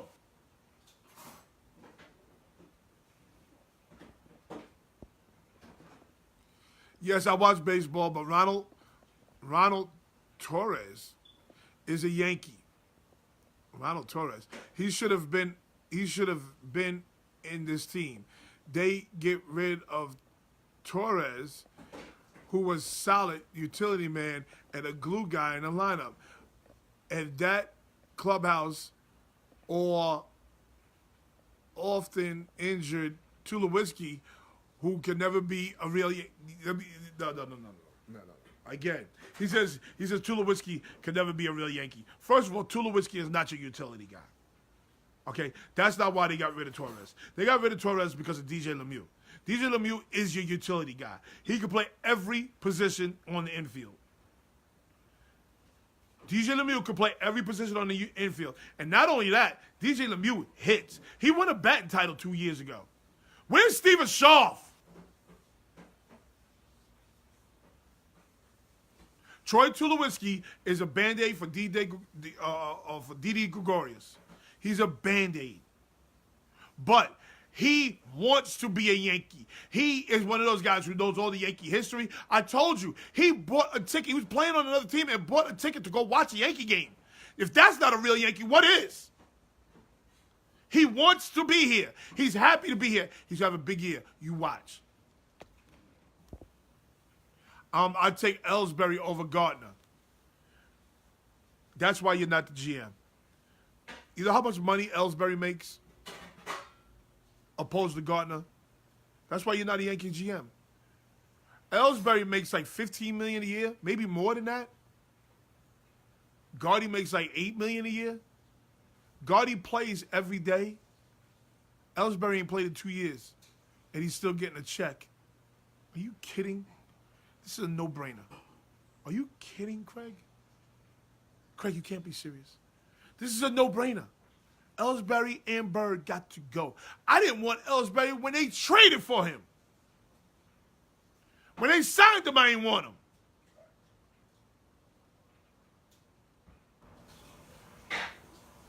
Ellsbury has a high salary. That's a fact. What if Tulo is batting 280 with 20 home runs, 45 RBIs, and Didi is ready in July? What do the Yankees do? Okay, that's a great question, Ronaldo. That's a great question. I think you put Tulowitzki on the bench, you periodically DH him, and you periodically put Giancarlo in left field. Do I like that? No, because I think it makes the defense weaker. That's a great question. I don't think you trade him, though. I don't think you trade him. I think he's going to be a great clubhouse guy. He wants to be a Yankee. I think you put him on the bench. You put him on the bench. You save him because we all know Tulowitzki gets hurt. I don't think Tulowitzki could play 150 to 182 games. I don't think he's capable of doing that. But I think if you put him on the bench and give him some spot starts here and now and then, spot starts at DH, spot because once Didi going back, he's not going back to short. Can he play some third base is the question. If he could play some third base, give him a spot start at third. Give him a spot start at DH. But that's a great question. Tulowitzki, by July, is going to be batting over 300 with about 20 home runs. Close to 20 home runs. I'm telling you, watch out for Tulowitzki. Troy Tulowitzki is going to be a problem this year. Walter Young, what's up, huh? No, you're not a Yankee fan. No, you're not a Yankee fan. Are you? Yes, I'm a Yankee fan. Die-hard, born-bred Yankee fan. What are you talking about? Phillies, Walter Young. Phillies. Okay, I told y'all about your boy Bryce Harper. I told you. Your boy is average and he strikes out too much. He got his first home run. So everybody, it's a party in Philadelphia right now. He finally hit his first home run. But the boy is average. He has 6 at-bats. He struck out 3 times already. That's not good. 3 times, 1 home run. Not good. Gardy is taking somebody's roster spot. Who he needs to go? Who's taking somebody's roster spot? Craig. Greg Bird is taking somebody's roster spot. Who's taking somebody's roster spot? Craig. Jacob Ellsbury. They're taking somebody's roster spot.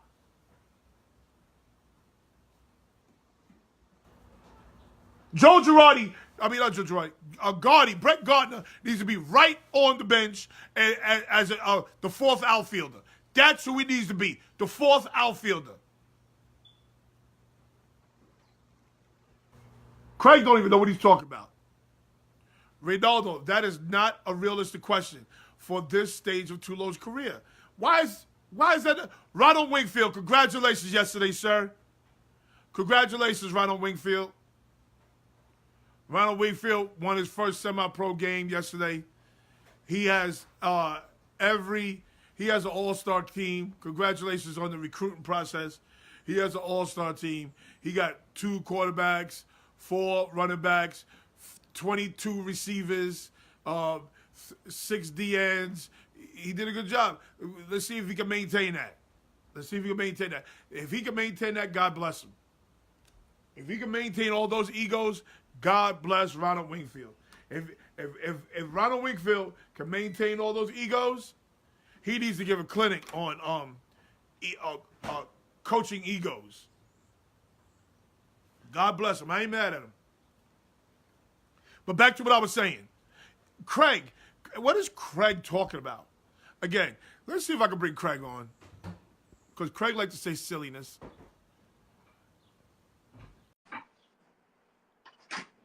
Other injuries. Jacob Ellsbury. Let's get him healthy so you go. Craig, please.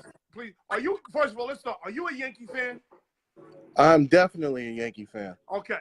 So now, let's start with the silliness. Jacob Ellsbury and Greg Bird, they're 2 waste of baseball players. Both of them got to go. You got to start on for Brett Gardner. Brett Gardner is your perfect 4th outfielder. He's the perfect 4th outfielder. Brett Gardner is a bum when it comes to the plate. He can't hit. He cannot hit anymore. He can't hit in the top half of that lineup. He's a rally killer. Brett Gardner is a rally killer from start to finish. Now, as far as Ellsbury, okay, he's paid a lot of money. I don't give a shit. I don't care. So what? I know Ellsbury's paid a lot of money. But I will agree with you that they need to package Ellsbury and Bird. Get Bird out of there. They can package Ellsbury. But what I was saying was I would take Ellsbury right now. If they're going to have somebody in the lineup, get Gardner out of that goddamn lineup. They can put Ellsbury in his place. They're both taking up roster spots. Both of them are really taking up roster spots.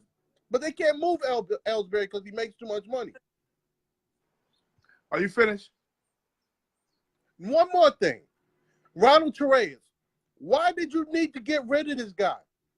He was more than adequate option for a utility player who they had on the cheap. Okay? They had him on the cheap for years to come. And he was a glue guy in the clubhouse and in the dugout. I miss seeing him on the shoulder of Judge acting as a damn cameraman. I like to see that shit. Oh, so you didn't see in Houston how he got thrown out at second base with no outs? Listen. Okay, and he was a rookie. So you didn't see this in the goddamn championship game. He gets thrown out. He was a rookie. So, because you're a rookie, that means you can make base running errors? Sometimes that happens, yeah. Not at second base. Not at second base for the tie game with no outs. Not at second base for the tie game. You're talking about the playoffs on top of that, man. That doesn't happen. But let me. Are you finished? Because go ahead. If you was listening, I said Brett Gardner needs to bat at the bottom of the lineup and move DJ LeMahieu, who's a better hitter, has a better glove, to the top of the lineup. He's I did hear better. that, yeah. He's better than Ronaldo. What's his name? He's better than him. He won a batting title just 2 years ago. He's better than him. That was a great pickup for the Yankees. That was a great pick. I will give Okay, so that's why that. they got rid of Ronaldo, whatever his name is, Janaeus or whatever his name is. Ronald That's why they got Torres? rid of him. Ronald Torres, what? Say it again. What? That's why they got rid of him. Yes. Why? They could have still kept him. Why do you need to go get Tulowitzki? Okay. Tulowitzki's going to play a third How of the many season. utility guys do most baseball teams carry? Why do you need to get You're not answering the question, Tulowitzki? sir. You're not answering the question. How many utility guys do a baseball team usually carry? I would say a couple of them. No. A baseball team carries one utility guy. One. I don't they think only so. have three I don't guys think on the so. bench. I don't think so. Craig, I'm telling you what I know. They only have three guys available on the bench.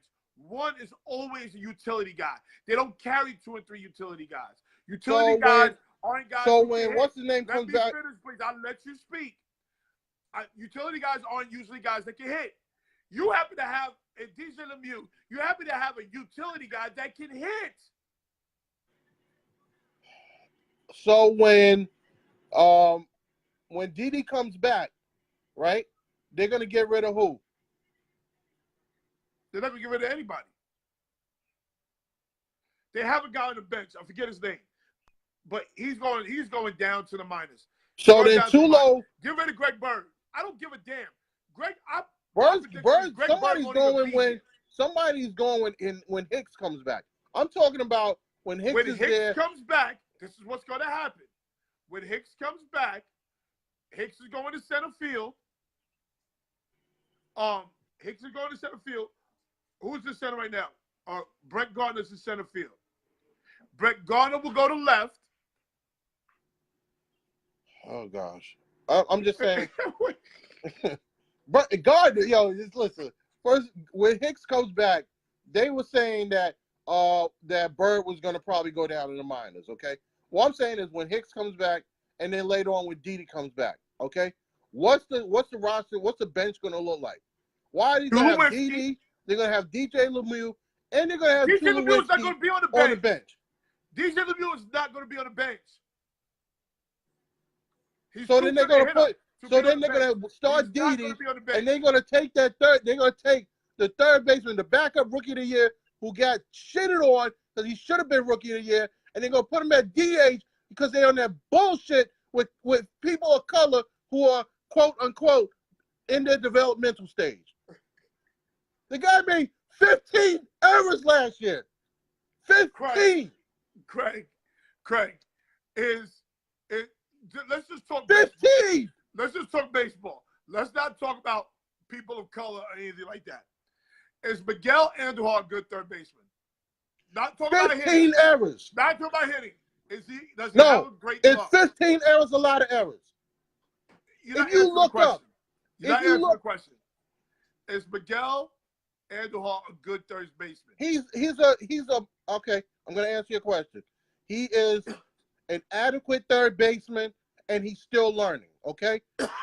Is he good? I'll give you some instances. No. Okay. Andujar is a below the next average third baseman, David Wright. Was he a good third baseman when he came up? Terrible. Hell no. He was terrible. He was allowed. He was allowed to. Miguel Cabrera. Not Miguel Cabrera. He was allowed to hold his position. Miguel Andujar is below average at third base, bro. He's not below average. He is not below average. If you're going to sit up there and make that statement, then David Wright was worse. David Wright, when he came on the scene, was worse at third base than Andujar. I agree with you. Wade Boggs, when he came on the scene, was worse at third base than Andujar. Wasn't a bad third baseman. Nope, don't even try it.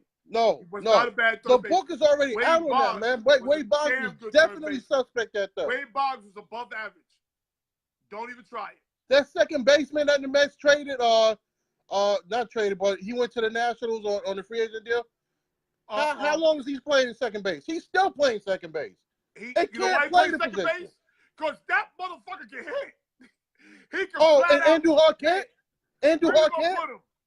You talking about Daniel Murphy can These hit. people are seriously going to let Andujar walk They were seriously going to sign Manny Machado.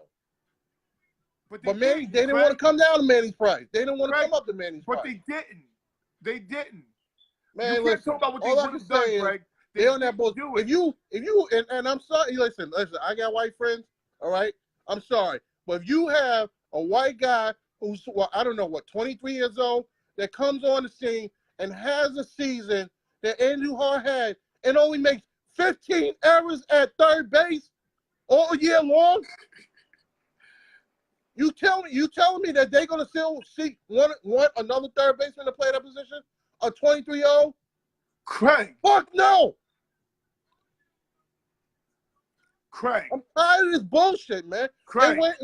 They went and got up Odell Beckham out of here, man. They were not Craig. content until Manny this guy Machado's got out of not here, man. White, Craig. Manny Machado's not white. So stop the white narrative. Yo, but Manny Machado, I understand that. Please let me speak. I let you speak. That's number one. Manny Machado is not white. So stop using the white thing. Next, Miguel Andujar is a below average third baseman. He is not that good. What he can do is he can hit. He can hit. Stop talking about Manny Machado. They didn't. What makes him below average? Let me ask you. They didn't sign him. So stop talking about Manny Machado. What makes him below average? We are here with Miguel Andujar, which is what I wanted. But my problem is, let Miguel Andujar play now. Yes. Let him play now.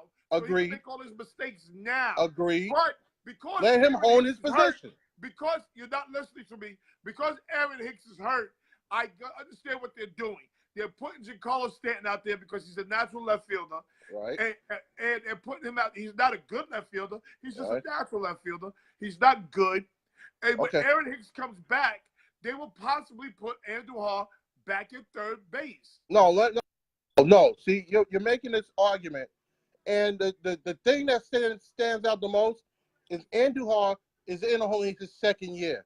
Okay, where Tulowitzki has been injured for picking up a loaf of bread. Okay, why isn't he the DH? Why isn't Tulowitzki the DH? Because we need a shortstop. DJ Lemieux was the shortstop. And so is Troy Tulowitzki. What's the problem? Play Lemieux at short and let Tulowitzki DH. So they're playing Tulowitzki. What's the problem? But remember, before Tulowitzki got hurt, Tulowitzki was a top 5 shortstop in Major League Baseball. Well, he's not that anymore. What? He's not a top tier shortstop anymore. You don't know that. You don't know that. He's been hurt. You don't know that. As I just stated, he's often hurt. So why not DH him? You don't know that. According to Aaron Boone, according to what I'm hearing from the Yankees, he has been great this year in the field. No. Not good. No. Great this year in the field. No, I don't. There's some disconnect. What aren't you understanding about this man has been injured too much to save him? Why not at least, if you want him in the lineup, put him at DH? Why aren't you thinking about that? You're not listening. You're not listening. According to Aaron Boone, according to reports from the Yankees, Tulowitzki has been great in the field. Not good, but great in the field. So if he's been great in the field, why not play him as short? What's the problem? Because, man, you want to conserve him. No, that's not how athletes think, Craig. That's really? How athletes think. Really? There are some guys who can't hit if they play DH. There are some guys who need to be in the field to hit. He's probably one of those guys. He's come for the National League. Okay. So you're a coach. You're a coach, right? He came from Craig again. He's come for the National League. He come from a league where they have no DH. So he's probably one of those guys who has to be able to play the field in order to hit. So you're a coach, okay? I'm shocked because you do not like how Aaron Boone manages. So you're actually sitting up here and making an argument for this. But you're a coach. You're telling me that you would start your often injured veteran shortstop at shortstop and let your second year player not either sit the bench or play DH? If he's been great in the field, like the Yankees say he has, he's been great in the field. Yes, I have no problem with that. I can't believe that, bro. I can't I believe have that. no problem with that.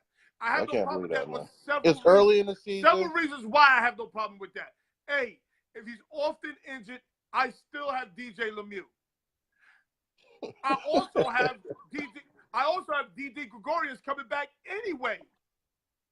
So I'm going to use Troy Tulowitzki till the wheels fall off. Because Then I how still you- got DD how- coming if back, that's and the I still have DJ Lemieux. But if that's the case, man, then how are you all for developing your younger talent? If you're gonna sit there, Craig, if you're gonna sit there and start a veteran who's often injured at shortstop and then move the utility guy over to third or vice versa, and sit your guy who's developing, who's a star on the rise, or play him at DH, that to me doesn't make any sense. Craig. Any sense. Craig. This Craig. game number 2 of the season.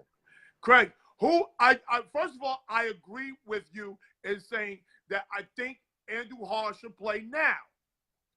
But the reason why Andrew Hart is not playing now is because Aaron Hicks is hurt. So there's an open Aaron spot. Hicks is in the outfield, man. What's he got to do with that? So they have their DH is an outfielder. Listen. So they took their DH, who's an outfielder, and moved him to outfield. That's why Aaron Hicks that's why Miguel is batting is a DH. Now, once Aaron Hicks comes back and you want to keep Giancarlo in the outfield, Miguel Andujar can go to a third base and put DJ on the bench. But DJ's glove is so much better than Miguel Andujar. I would have DJ in the lineup. I would definitely have his bat in the lineup. Tulowitzki can see limited time with me. Okay, in order to have his bat in the lineup, that means a couple of things. That means he could DH, or he could play third base and Miguel DH, or he could play shortstop and Tulowitzki DH. Bingo. Or you could have Brett Gardner play in the outfield with Giancarlo as the DH and what's the name playing first base. Brett Gardner's out the game. Brett Gardner's taking a roster spot. You may want to talk everything about Ellsbury, but Ellsbury's not taking a roster spot. Ellsbury is a bum. Ellsbury's on the injured list. He's on the disabled list. He's a Gardner. bum. Gardner is is really a liability playing and holding a spot when they got that younger talent. He's an outfield. I forget his name. Well, he's a Hispanic dude. He played with them in the preseason, but this guy's ready now. He should have made that team. He is not better than Brett Gardner right now. Oh, Brett Stop Gardner. making up shit. Come on, man. No. He's not better than Brett Gardner right now. Plus, Brett Gardner. Teams salivate when Brett Gardner in that locker room. Listen, they love Brett Gardner in that locker room. Teams salivate when their bases are loaded and there's less than 2 outs and Brett Gardner comes up. Teams salivate because they know that's an out, bro. You don't want, and it might be a double play. Hold on, Craig. That's just a legit Craig, out. you claim to be a Yankee fan? Yeah. You don't want Brett Gardner up in a big spot. Stop. Greg, you're right. I don't. Brett Gardner is. They don't want other teams. No, yes, they do. Yes, they do. You're not gonna let me finish speaking ever. Go ahead. They don't want Brett Gardner up in a big spot. Brett Gardner is always hitting a big spot. You claim to be a Yankee fan. If you're such a Yankee fan, you should know this, Craig. Come on, man. You should know this if you're such a Yankee fan. Next time you bring me on, I'm going to have a shitload of fucking stats, all right? You should know this if you claim to be a Yankee fan. And his precious situations, okay? Every time Gardner comes up with men on base and scoring position, I go have a drink. I go get a drink. I go have a drink, right? Because I know the outcome. Anyway, let me finish. Let me finish. Other key injuries. Jacob Ellsbury needs to go. CC Sabathia. We need to hurry up and get CC Sabathia back. Say what you want about CC Sabathia. He pitches well in big games. Dylan Patansis needs to come back, hurry up and get back. And Luis Savino makes this pitcher staff different. Luis Let me ask you this. Severino makes this pitching staff different. Let me ask you this: why the Yankees not bringing up Chance Parker? They brought him up one time. He pitched in Boston, pitched late into the game, and had a decent game. Why aren't they bringing this kid up? They're not developing their younger talent like they should be. Okay. The other kid, the if lefty, he's staying down, he's being developed, Craig. That's why he's being down. But he should be up. Okay, Craig, tell me whose spot he's going to take. Here's your pitching staff. Honestly, okay, you're not gonna like what I'm saying, and I understand why the Yankees brought him back, but CeCe's taking his spot. Okay, no, because CeCe's a dog. You. I understand that. First of all, you couldn't appreciate what CeCe did last year. No, I definitely couldn't appreciate what CeCe did last year. I know exactly where you're going. I do appreciate. You damn right you know where I'm going. Okay, I know. He took a pay. The hell with my bonus. I'm gonna protect my teammates. Exactly. You can't respect that. I can definitely respect it. Okay, that's why he's back. I understand that. So then I don't know. Maybe knock off one of them relievers, but Chance Parker needs to be on that rotation. They're the best reliever staff in baseball. Why would you touch their relief pitching? I'm just making it argument. Chance Parker needs to be on the major league roster. Chance Parker needs some more seasoning. He can marinate a little bit. He can marinate a little bit. On the bench is Greg Bird, Austin Romaine. And I forgot the other dude. There's another dude. The other dude could go. Greg Bird could go. I can't wait to see Greg Bird in somebody else's uniform. Ellsbury. Austin Romaine needs to play more. The pitching staff, J.A. Happ, Tanaka, Paxson, Hermaine, Luis Sessa. And once we get Severino back. Sessa can go down. And you can bring up Chance Parker. No. Sassa's going to go down when you bring back CeCe. And then Hermaine is going to go down when you bring back Severino. Well, the whole thing is, why not have Parker up in Sessa's place? Forget about Sessa, man. Matter of fact, you can package Sessa in the deal also, okay? He's not going to ever have any years better than what he had. He's not that bad. But he's not as bad as Greg Bird and that goddamn. I understand that, but he doesn't have a ceiling. And I mean, he's pretty much topped out. Like, I don't see any upside to Sessa. He's the number 5 pitcher, Craig. I don't see any upside to him. Craig, he's the number 5. How is he better than Parker? Do you think he's better than Parker? Right now, yes. No. Are you kidding? Do you think right now Sessa is better than Chance Parker? Right now, yes. I disagree. You disagree with everything. I'm wondering, are you a Yankee fan at all? Do you watch Yankee games at all? Because you say a lot of crazy shit, as usual. How as anything I've said, so you don't think that teams salivate when Gardner comes up in a big spot? Gardner, you don't want, listen, teams don't want Gardner hitting in the big spot. Gardner is clutch. He is clutch. Clutch? Oh, boy. Clutch. When he's on, he's clutch. You know who Gardner reminds me of? When he's on, he's clutch. You know who how often is he on? You know who he reminds me of? Oh. Craig Don't Nettles. Say. Nettles wasn't a great hitter. But if you put Nettles in a big spot, Nettles would come up in the clutch all the time. First of all, I don't even know how you can have Gardner and Nettles in the same sentence, much less the same breath. Okay? I just explained to you why. That can never happen. Craig, that means you clearly do not listen to me. It can never happen. I just said because Nettles wasn't a great hitter. He wasn't a great hitter. But when it came to a big spot, Nettles would come up and make a big play. That's why. There has to be another Yankee that was like that. I don't know. Oscar Gamble. You want to say Oscar Gamble? Maybe? Oscar Gamble was trash.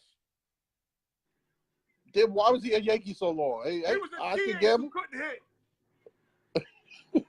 Oscar Gamble every now and then will give you a clutch home run. All right. He had bop. He give you a clutch home run. You can't hit. He's a DH that can't hit. That your job is to hit.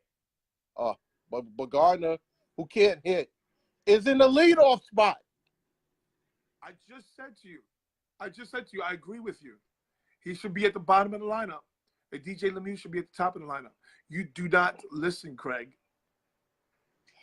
I told you last year Gardner was a bum. Last year I told you this. And you got on me, okay? You got on me. Your little followers, they all hee ha, they agree with you. Okay? Gardner is look at his career average, man. This guy's like a He's a 250 fourth something outfielder, Craig. Matter of fact, fourth outfielder, Craig. bro, The Yankees had a chance to bring to bring Gardner back or to bring that cat back that used to play center field for Pittsburgh. Who on by the way on McCutchen? Who by the way opening day hit a home run. McCutchen wanted too much money, Craig. And I wouldn't have been mad at that at all. But since they didn't get McCutchen, they have the next best thing as Brett Gardner as a fourth outfielder. You're expecting your fourth outfielder. It is not anything. To bat 300 and have 50 home runs. When Gardner's concerned, as far as I'm concerned, when Gardner is in the sentence, best cannot be used in that sentence. Okay. Who said he was the best? You said the next best thing, and that was Gardner. Okay. The next best thing is Gardner as your there you go again. Outfielder is what there I said. You go again. You see, best cannot be used in this sentence. Okay. Oh, okay, Craig. You're splitting hairs now.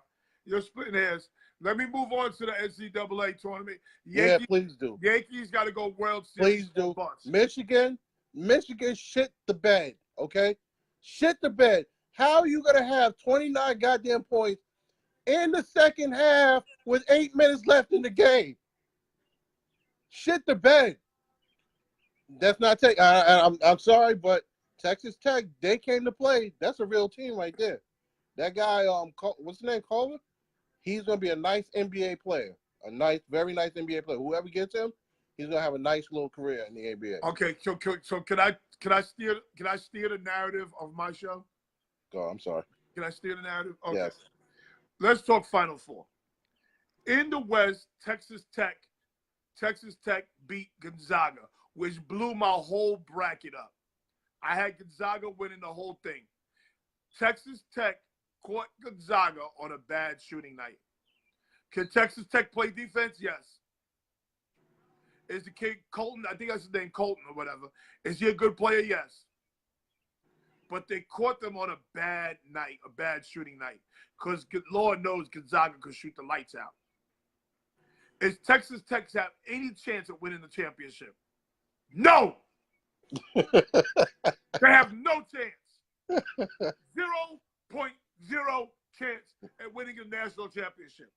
They are this year's Cinderella. For sure. What was their ranking? What was their seed? They're number 3 or 6. It was either 3 or 6. I can't remember. Okay. They're this year's Cinderella, Texas Tech. Them beating Gonzaga leaves the door wide open for Duke. If Duke beats Michigan State, Duke wins the whole thing. Can Duke beat Michigan State is the question, because Duke can't shoot. And Michigan State is a legitimate threat. Matter of fact, Duke has had a tough run. They've had a lot of tough opponents so far in this. They got lucky twice. Yeah, definitely. A lot of people, including you, slept on that team. What were they? Easton what? The team with Bowl, and what's the 7-7 dude, 7-6 dude? Central Florida. Yes, them. I didn't sleep on Central Florida. They wasn't beating no damn Duke. Yo, a lot of people did. A lot of people slept on them.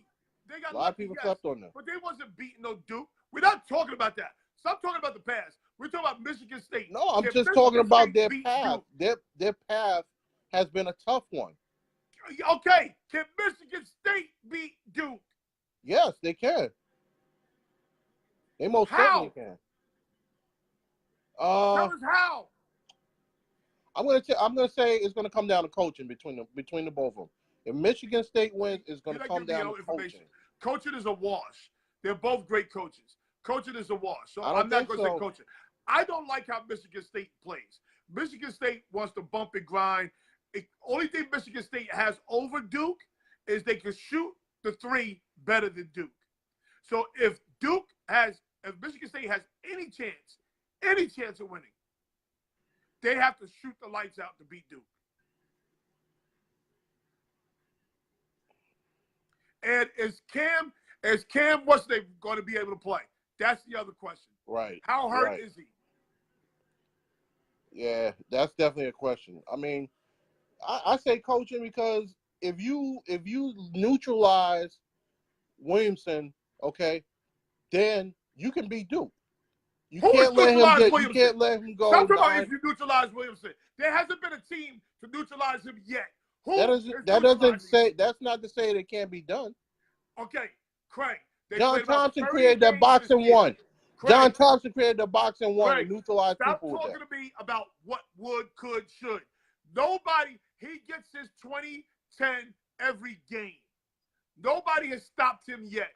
So let's just imagine that Michigan State can't stop him. Okay, so let me ask you this: who would you there's one you got to take away, just like in football. You either got to take the running game or the pass away. And with Duke, who are you going to take away? Zion, or are you going to take away Barrett? Okay, how did they win? How did they win last week?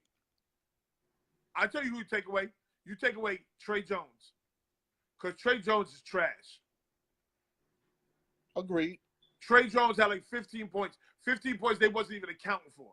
If he gets 8, if he gets 6, what's the name? Who's the last team they played? Oh my God, I'm drawing a blank.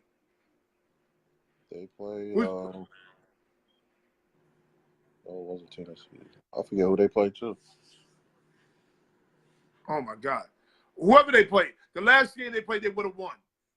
If they nullified Trey Jones, you're not going to stop Reddish. You're not going to stop Williamson.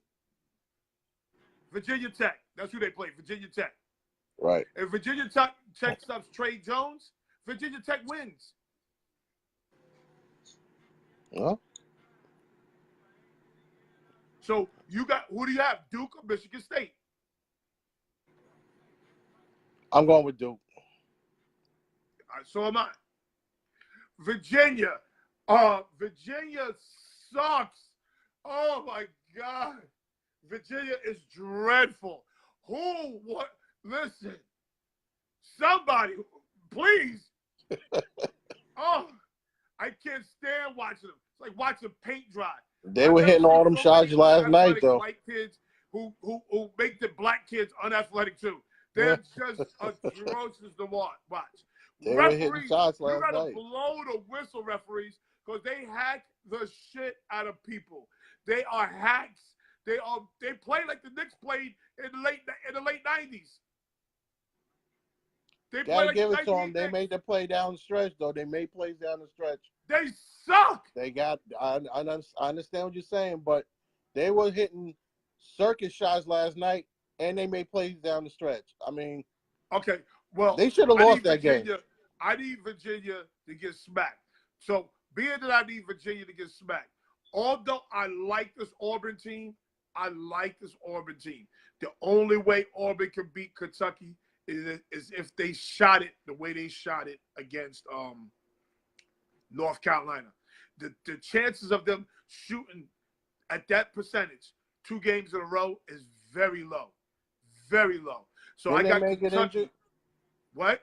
Didn't their man get injured last night? And their best player towards ACL. Yeah. So I got Auburn. Bruce Pearl's got to go in his bag of motivational speeches and how we got to play for the I forget the kid who broke towards ACL. We got to play for him, and they got to shoot the lights out to beat Kentucky. If they don't shoot the lights out, they are not beating Kentucky. Sorry. So I got Kentucky winning. I'm praying Kentucky wins so they can beat the shit out of Virginia by like 30. I think it's going to be an all-out defensive effort all 48 minutes or 40 minutes from start to finish. That's the only way they can beat them. Is to intensify that defense. Don't let up. So who you got? I do have them winning. I have Auburn. I don't think Kentucky. There's something missing with Kentucky this year. So I think Auburn's going to get them.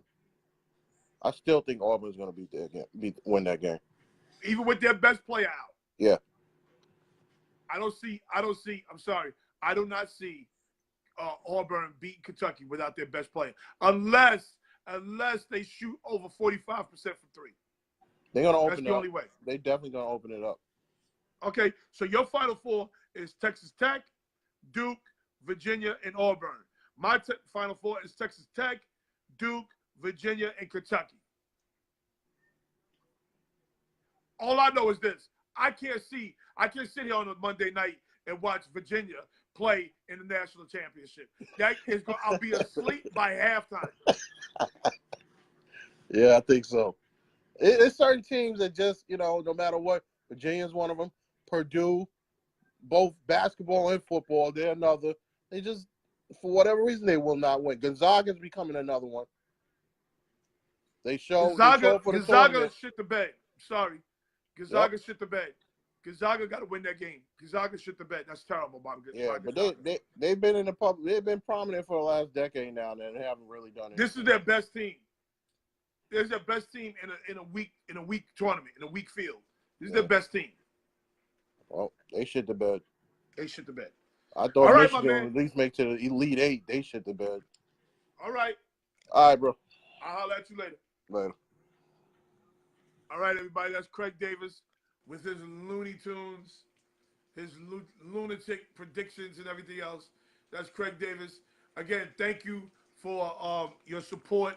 Thank you for all your following, your likes, your shares. Thank you for all you've done. Okay, we have Final Four. Mets have a big season if they stay healthy, if the pitcher staff stays healthy. Yankees World Series a bust. Aaron Boone sucks. Gary Sanchez sucks. And Cardi B, prostitution's a business. She's not a hoe. She's always told you she was a prostitute, a scammer. She always told you what she was. She committed a crime. She needs to get it together. But men, don't be mad at Cardi B for being a hoe, because all women have prostituted themselves at least once, and every man is a John. I'll see you guys later on this week. Peace.